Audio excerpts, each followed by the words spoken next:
Bonjour à tous et bienvenue dans ce nouvel épisode des Bobines Partagées, le podcast où l'on se promène dans l'histoire du cinéma et où on dresse des filiations peut-être inconscientes entre les films.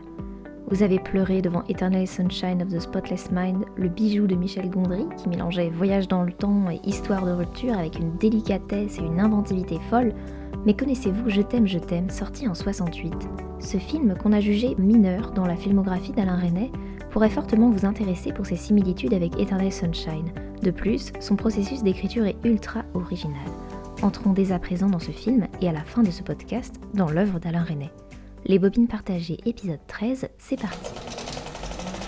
Quand on dit voyage dans le temps, on pense souvent à des histoires de science-fiction, de fin du monde, d'humanité en péril. Mais de nombreux cinéastes se sont aussi servis du voyage dans le temps pour nous plonger dans l'intimité des personnages. C'est le cas de Charlie Kaufman, qui sur une idée de l'artiste Pierre Bismuth a imaginé Eternal Sunshine of the Spotless Mind, un film sorti il y a déjà plus de 20 ans, en 2004. C'est l'histoire d'un homme joué par un Jim Carrey en total contre-emploi qui participe à une expérience scientifique permettant de remonter dans son passé pour supprimer des souvenirs douloureux. Il veut oublier son ex, Clementine, incarnée par Kate Winslet, mais les choses ne se passent pas comme prévu. Vous avez peut-être cliqué sur ce podcast car vous adorez ce film réalisé par Michel Gondry et je vous rassure, moi aussi, c'est l'un de mes films préférés, le film que j'aurais aimé écrire pour tout vous dire. Et le coup de génie du scénario, c'est de proposer un véritable pacte de fiction avec cette idée invraisemblable, donc passionnante, de l'oubli volontaire de souvenirs pour aborder avec profondeur et avec une grande justesse le couple, la rupture et l'héritage d'un amour. Et c'est sublime, très déroutant formellement. Le film fourmille d'idées visuelles et de montage, bref, c'est un film qui me semblait absolument novateur à tout point de vue, jusqu'à ce que je découvre Je t'aime. Je t'aime, c'est l'histoire de Claude, un pauvre type joué par Claude Rich qui manque sa tentative de suicide. Il attire l'attention de scientifiques qui voient en lui le cobaye idéal pour leur expérience très particulière. Il s'agit de revivre 1 minute de son passé et précisément de l'année précédente. 1 minute seulement, jusqu'à ce que la machine déraille, bien sûr. Les deux films font le pari du voyage dans le temps pour explorer l'évolution d'un couple, des débuts, des crises jusqu'à la rupture. Les voyages dans le temps sont dévoilés comme des kaléidoscopes, des puzzles, des fragments épars de mémoire. Peut-être que le film de Resnais va un petit peu plus loin dans la déconstruction de l'histoire, on y reviendra car l'écriture de scénario a quelque chose de très expérimental. Alors, entendez-moi bien quand je compare ces deux films, j'aime immensément Eternal Sunshine, et même après avoir découvert Je t'aime, qui anticipe beaucoup le film de Gondry, ça n'enlève absolument rien à mon adoration de ce film, les comparaisons sont donc purement factuelles, mais absolument pas de valeur, bien sûr. Deuxièmement, les deux films ont une approche assez semblable du personnage principal. Il y a quelque chose assez agaçant parfois avec les films sur les voyages dans le temps, c'est quand le héros peut transformer le passé à sa guise, faire fi de tous les paradoxes temporels en conséquence. Ici, dans ces deux films, les héros sont assez impuissants, et voire pour le film d'Alain Resnais complètement passif, ce qui relève d'une vision assez mélancolique du libre arbitre. Nous contemplons nos erreurs et nos réussites sans pouvoir transformer le passé. Seul le présent permet d'agir, nous subissons nos actions passées. Et dans Je t'aime, le personnage principal est carrément antipathique, mais son espèce de pessimisme continu se transforme en quelque chose d'assez touchant et désespéré au fil du film. Le film de Resnais est peut-être généralement plus pessimiste que celui de Gondry. Troisièmement, du côté de la forme, il y a des échos entre les deux films, avec une froideur à première vue, et des souvenirs contrastés, parfois chaleureux, parfois plus solitaires. Les films sont globalement assez silencieux. On a un motif musical qui revient de temps à autre.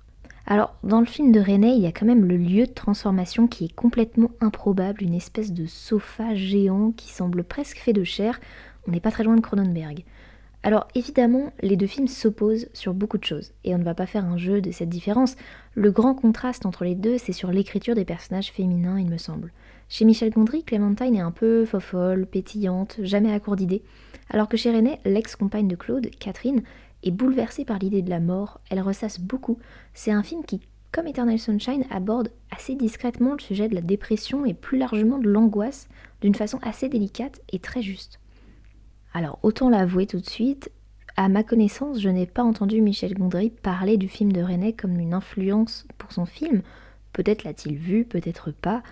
Quoi qu'il en soit, c'est toujours intéressant de remarquer des liens entre les films. Voilà, c'est un petit plaisir coupable de cinéphile d'anticiper certains films avec d'autres. Mais quoi qu'il en soit, si vous aimez Eternal Sunshine, ruez-vous sur Je t'aime, et si vous n'avez pas vu le film de Gondry, ruez-vous sur les deux. En termes d'écriture de scénario, Je t'aime est assez expérimental donc passionnant, vous allez le voir.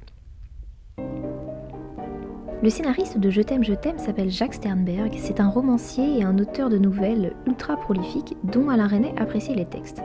Il lui demande d'écrire un scénario. Comme Jacques Sternberg est habitué aux nouvelles et aux contes, donc au format court, il lui propose une histoire étrange faite de nombreuses scènes très courtes qui s'imbriquent plus ou moins dans une grande histoire. Jacques Sternberg explique à Resnais son idée en prenant la métaphore d'une partie de cartes lancée en l'air et tombée sur le sol. Certaines cartes seront donc face cachée, ce seront les temps morts de l'histoire et d'autres ne seront pas dans la bonne chronologie, mais toutes appartiennent au même jeu. Resnais accepte ce projet, pour le moment assez conceptuel. Sternberg met 5 ans à écrire Je t'aime. Il s'inspire de certaines histoires qu'il a vraiment vécues pour doter son personnage principal d'un passé complet. Il s'inspire de sa propre femme pour le personnage de Catherine par exemple. Comme les écrivains surréalistes, il utilise parfois l'écriture automatique pour certaines scènes, c'est-à-dire il écrit en intervenant le moins possible sur le texte en se laissant porter par la vitesse de sa pensée dans un état de lâcher-prise. Resnais retiendra un quart des idées totales de Sternberg et il se charge de construire une structure d'ensemble.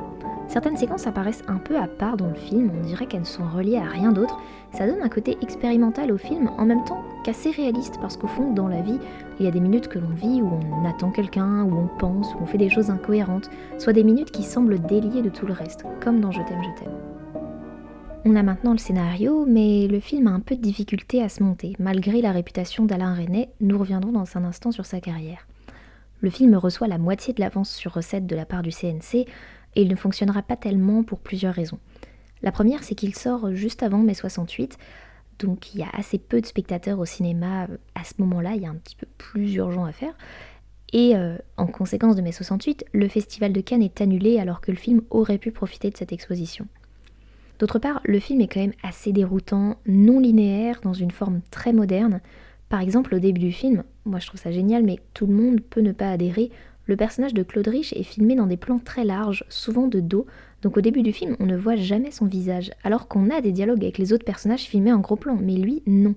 Ça construit son personnage comme déjà évanescent, à l'image de ses souvenirs. Au total, Je t'aime réunit un peu moins de 400 000 spectateurs, alors que le premier film d'Alain Resnais, Hiroshima mon amour, avait fait plus de 2 millions d'entrées, et l'année dernière à Marienbad, dans une forme largement plus compliquée à suivre que Je t'aime, avait réuni quand même 800 000 spectateurs. Alors justement, entrons dans l'œuvre d'Alain Resnais. Alain Resnais est né en 1922 et il est mort il y a un peu plus de 10 ans, en 2014, donc peut-être qu'il a vu Eternal Sunshine au cinéma, qui sait. Il commence sa carrière de cinéaste âgé d'une dizaine d'années avec un court-métrage filmé avec une petite caméra à 8 mm, mais il va vraiment se professionnaliser après la guerre, d'abord comme monteur. Il entre à l'IDEC, la future Fémis, il est dans l'une des premières promotions de l'IDEC, et il est monteur sur le premier film d'Agnès Varda, La Pointe Courte. Il se lance après dans des formats courts, avec par exemple des courts-métrages sur des peintres comme Van Gogh et Picasso. Et il se fait connaître avec son court-métrage Nuit et brouillard en 1956. C'est un des premiers films à montrer les camps d'extermination et qui a fait scandale surtout parce qu'il montrait pour la première fois un gendarme français participer à la déportation, ce qui est prouvé historiquement, mais ce qui passait mal en 1956. Alain Resnais passe au format long avec Hiroshima mon amour, un film non linéaire de nouveau, scénarisé par Marguerite Duras, qui le place tout de suite dans la famille des cinéastes de la modernité. En 3 mots, la modernité au cinéma, c'est pas tant un mouvement qu'une vision du monde, c'est par exemple montrer la perte de sens dans le monde avec des personnages qui n'arrivent pas à agir, un peu en surplace parfois. Formellement, c'est un cinéma qui montre ses artifices avec l'envers du décor, les procédés de mise en scène. Alain Resnais, il se place dans cette lignée-là, il expérimente beaucoup au niveau du montage, lui-même est monteur, on se souvient, aussi au niveau du son, des structures d'histoire, et malgré ces innovations, il attire plutôt du monde en salle, c'est pas du tout des films confidentiels. Étant donné qu'on le rattache au cinéma moderne, on le voit aussi comme un des représentants de la nouvelle vague en France. Alors son deuxième film est assez radical, l'année dernière à Marienbad. De nouveau, c'est un romancier qui signe le scénario, Alain Robbe-Grillet, et là, personnellement, on m'a déjà un petit peu perdu. Le film révèle l'actrice Delphine Seyrig, tout de même. Et ensuite, Resnais signe plusieurs films politiques sur la guerre d'Algérie, sur la guerre d'Espagne, sur la guerre au Vietnam. Et après, c'est notre Je t'aime en 68. Il a une carrière assez longue, donc je ne vais pas pouvoir lister tous ses films. Peut-être qu'il y a des titres qui vous parleront, parmi Stavisky, avec Belmondo, Mélo, Smoking No Smoking, on connaît la chanson. On retrouve André Dussolier, Sabine Azéma, le duo Agnès Jaoui, Jean-Pierre Bacry ou encore Pierre Arditi. Alors, l'œuvre d'Alain Resnais peut être qualifiée d'un peu un télo, un peu esthétisante, mais en fait, c'est quelqu'un qui s'attaque au pouvoir d'illusion du cinéma, donc il recherche parfois une forme d'artificialité, comme on l'a vu, et il picore dans différents arts, dans la littérature, dans la peinture, dans le théâtre. Il aborde souvent des thèmes comme l'histoire, la mort, le temps, avec un ton souvent mélancolique. Et c'est vraiment des films où il faut entrer, qu'il faut expérimenter. C'est des expériences assez radicales, parfois plutôt ludiques. Et bon, voilà, je dois quand même vous prévenir que c'est pas toujours simple, mais c'est toujours intéressant. Et Je t'aime me semble être une bonne entrée dans son œuvre. En plus, il dure 1h29, donc une séance du soir, toute trouvée. J'espère que cet épisode vous aura intéressé et vous aura donné envie de vous plonger dans ce très beau film, délicat, mélancolique, ultra original, possiblement une inspiration du merveilleux Eternal Sunshine of the Spotless Mind. J'espère aussi que ce podcast vous aura donné envie de découvrir Alain Resnais. J'ai abordé sa carrière assez brièvement, mais on y reviendra forcément dans les bobines partagées. Un grand merci à Julien pour son aide dans la création des bobines partagées et pour notre discussion après avoir vu le film d'Alain Resnais. Un grand merci à la Radio Fréquence qui diffuse le podcast sur toutes les plateformes et à vous pour votre écoute. Quant à moi, je vous dis à la prochaine.